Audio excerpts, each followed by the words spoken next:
నమస్కారం అండి. ఈనాటి కమ్మని కథ పేరు కృషి పట్టుదల. వినిపిస్తున్నది మీ విజయభాస్కర్. కొందరు శాస్త్రవేత్తలు మహామేధావి అయిన ఆల్బర్ట్ ఐన్స్టీన్ను కలిసి తదనంతరం ఆయన మెదడును విశ్లేషించడానికి అనుమతి కోరారు. ఆయన ఒప్పుకొని ఒక షరతు పెట్టాడు.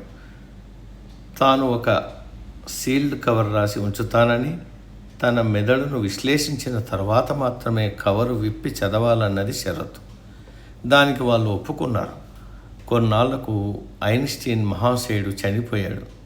శాస్త్రజ్ఞులు ఆయన మెదడు సంపూర్ణంగా విశ్లేషించి ఒక రిపోర్టు తయారు చేశారు. ఐన్స్టీన్ రాసిన షరతును తీసి ఏం రాశాడో చూశారు. అందులో మొదటిది షరతు: మీరు నా మెదడును పరిశీలించారు కదా, అందులో అందరిలాగానే నా మెదడులో కూడా 9 బిలియన్ల కణాలు ఉన్నాయి. నిజమే, ఆయన మెదడు అందరిలాంటిదే. శాస్త్ర పరిశోధనలో తేలింది కూడా అదే. రెండవది, మిగతా వాళ్లకు నాకు ఉన్న తేడా నాకొక్కడికే తెలుసు. అర్థమైందనుకుంటాను. అతని మెదడు అందరిలాంటిదే, కానీ దాన్ని సాన పట్టడంలోనే అతనికి ఇతరులకు తేడా. మనిషి జీనియస్ కావడంలో 80% చెమటోడ్చడం, అంటే కృషి, పట్టుదల, లక్ష్యం పట్ల దీక్ష వంటివి.